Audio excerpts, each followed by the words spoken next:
I will show you one of the best farm builds in The Witcher 3. Stay tuned.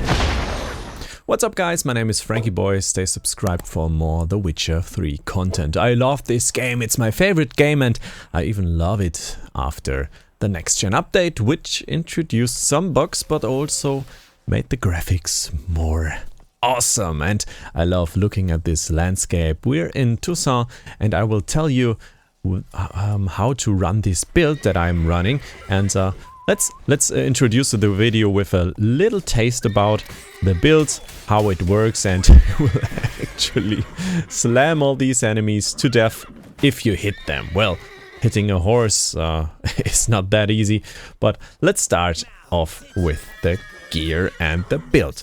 Well, you have two options when it comes to gear. You could pick one of the two sets I'm recommending. The first recommendation is the classic Ursine armor. The other one, which I am running, is the feline armor, the cat build. The cat build does more damage, whilst the Ursine armor makes you a little bit more tanky, which can be nice. Well, I guess Death March is quite hard for some people. When you're used to the game and you're used to the movement set of Geralt, you could pick the feline armor set. Well, let's start off with the weapons. Classic pick for us is the Toussaint's Knight Steel Sword. I showed you in a video how to get it. It's quite easy. You just have to go to the Arthur Palace ruins and clear the Hanse base. Up on top of the building you have to kill a guy. He's the leader of the pack. Then you go back up and pick up the recipe. Then you can craft this sword as many times as you want. I picked Severance as the enchantment on it to increase the range of Whirl, because we're actually using Whirl. Where can you enchant this stuff? Just go to Novigrad maybe and then head over to the east to the upper mill. And you need to have the Hearts of Stone DLC to actually craft this or enchant this. For our silver sword, Erendite, as usual. You could use some other silver sword. I wouldn't recommend like the feline silver sword. You could pick it up. Erendite is not by far the best silver sword, but it's the best silver sword because it has the highest amount of damage and also levels with your character, which is awesome, and I love that it does so. As the ranged weapon, as usual, Geralt of Rivia's crossbow. You don't need to have the Geralt of Rivia's crossbow variant. It's just when you participate in the tournament and you name yourself as Geralt of Rivia, then this is the thing you get when you win it. 300% attack power. As I said, you could pick the feline armor. That's my pick here. The deflection enchantment is very nice for it because you use Whirlwind and you cast it all the time, and well, arrows could hit you at any point, so you need the enchantment. Armor deflects all arrows. That's by far my favorite enchantment for chest armors. Well, there are some nice other things. Maybe for the Griffin armor I used the eruption, but deflection is my favorite pick. You can see it on almost any of my builds. Yes, just pick some sign intensity or some other stats for the other things. Maybe resistance is also very nice. Just depends on how you play this build out. I usually just use light attacks and the whirl. As for the gloves, we're picking the Nilfgaardian Guardsman Gauntlets, which look like in the Witcher series. I call it the Limmel armor in German, which actually is a term for a word I won't use on YouTube. Where do you get these gloves? You go to Villain No Man's Land and scroll down to the House of Respite. You need a nice Nilfgaardian armor to get in. For that I would totally recommend picking up the armor from the Royal Palace, or not the armor but the suit you get right at the start of The Witcher 3 after finishing the tutorial in White Orchard, and you can use that. As for the rest, trophies doesn't matter. We'll go to the build, and after that we'll talk about decotions and potions.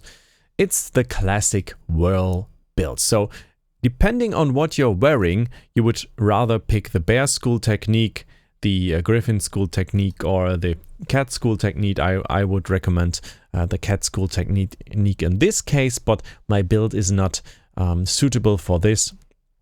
So I would rather change it to this or that. Doesn't matter actually. It doesn't improve the build that much, but quite a bit. Focus is insane, adrenaline points increase weapon damage and sign intensity. So just remember cat school techniques when you're playing with the cat school, with the feline armor, or bear when you're taking the ursine armor. Adrenaline points increase both weapon damage and sign intensity. It's quite nice. It's always a nice pick. And of course, metabolic control. Why do you need metabolic control? Because also this build is still running next gen with the Euphoria perk. You get these mutations in the Blood and Wine DLC, and you have to make your way up here and use this. This is by far the best mutation. They nerfed it, but it's still too awesome to not use it. And you get a damage increase, which is huge, huge. You're stuck to using alchemy traits here. So yeah, but we're doing this anyway. As for alchemy skills, we're using, of course, hate and tolerance, we're using acquired tolerance, we're using maybe tissue transmutation. This is not a must-have, this is one of your choices you can make, but synergy is the must-have because it increases the mutagen attack power. Killing spree is also very awesome. You get increased critical hit chance, so you end up after 3 kills with 100% crit chance, because every Geralt of us has at least 10% crit chance. So I can guarantee after 3 kills you have the 100%, and it's very nice for large fights and you one hit all the time. Well, not all the time, but you make crits all the time. Hunter Instinct is also very nice. Critical hit damage is increased against a targeted enemy type. This is perfect synergy with Killing Spree. What I like to use for fun is side effects. Well, you could actually pick it and remove the tissue transmutation, transmutation. It depends on your taste actually. As for signs, we don't pick anything. Well, some people like Delusion to pick for a classic story playthrough. Can recommend that. Some people even like the Quen intensity. I don't want to pick it because we heal all the time. I will explain that later. But what we need are the light attacks, the fast attack skill tree. You don't need this one for the builds. We don't need this bleeding effect on this build. You could use it, but it's not very nice because 150 vitality per second, it's almost nothing because we deal huge amounts of damage. Fast attacks deal more damage. That's not a must-have, to be honest. Well, you can use fast attacks and you have pretty nice and strong fast attacks, but it's not that I would say the build doesn't work without it. The most important thing from this is the whirl, because you spin around, right round like a Beyblade or so, and you use it, and it consumes stamina and adrenaline. But I am actually having a bug. And this is so insane because it removes stamina cost at my high level Geralt. It's not on my low level Geralt, but on my high level Geralt, and I can remove this bug. So this build is even more insane with this bug currently. I guess they will remove it at some point. This is insane. Deadly Precision has a 2% chance of killing an opponent instantly. This is multiplied by every adrenaline point, so you get 6% chance, and you can also trigger it via whirl. Cannot be triggered more than once every 15 seconds. Well, every 15 seconds you get to kill someone instantly if you hit often enough, and you will hit very often with the whirl.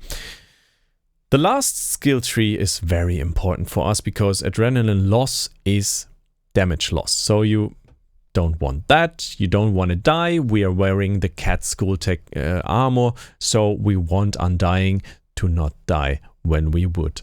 This is quite nice. You can also use the Razor Focus for instant adrenaline point. You can use the adrenaline point you get instant for casting whirl, so that's a pretty nice synergy. Also, you get more damage because we skilled that, so it's nice in any case to have adrenaline. Fleet-footed is very nice to reduce all the damage while dodging, but we're not dodging that often because we're casting whirl, and we will be hit at some point.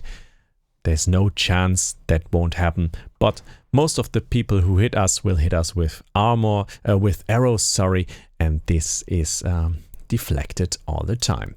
So, as I said, we will be casting the whirl all the time. We need to do damage to heal up with the Ekimara decoction. Also a classic decoction.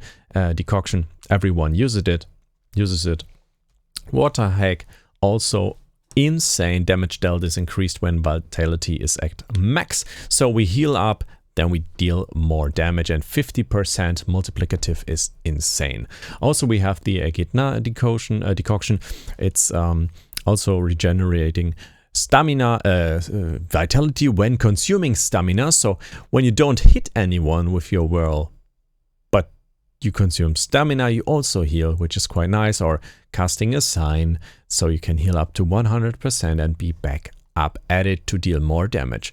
As for the classic potions, I'm using Thunderbolt as usual, and you can't really add more to it than this, because the toxicity level in total has been decreased after the next gen update. Back then you could use maybe 1 or 2 extra. Maribor is also very nice. Adrenaline gain is insane. Also the Tawny is very nice to regenerate some stamina if you don't have the bug. That will help you definitely out. And the Swallow is of course for regenerating vitality. And as we said, yes, 100% what vitality is resulting in more damage to deal. So life is damage and damage is life. It's a circle of damage and life, you could say. And let's get this guy down with an easy art, and I will show you how to run this build on a farm spot. And as you said, I did like 30,000 damage in seconds. It's no problem, and it's so easy. We always start our fights with Quen, of course. I do this via quick cast. We don't need that much crowd control, we just need to go up to the guys and kill them. Yeah, as you said, I just instantly killed this guy, and I'm swinging my sword like a crazy dude. I do crits all the time, and 30,000 damage is dealt in seconds. So not in one blast, but well, you can say in 1 second every enemy is dead. That's no problem. If you want to, you can freeze them. I totally love that because I love the effect of it, and I think it looks quite nice.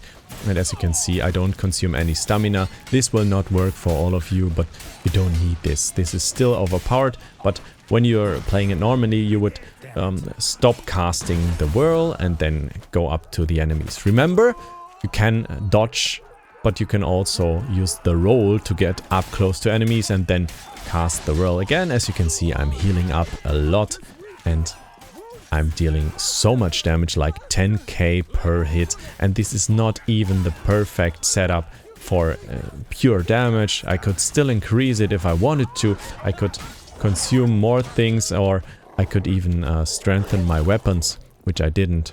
So you can easily do like 10 to 12k per whirlwind swing. It's just insane on any target.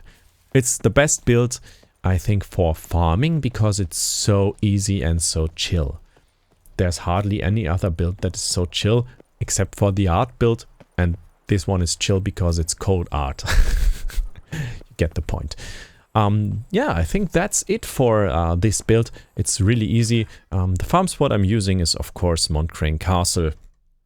I'm here all the time using it for almost any guide, because I think this place is just perfect for showing pure damage of a build and the potential, but it's lacking the boss potential. So for killing bosses, you can just swing the sword and kill them, or maybe you use like single attacks. That's also possible, as I said.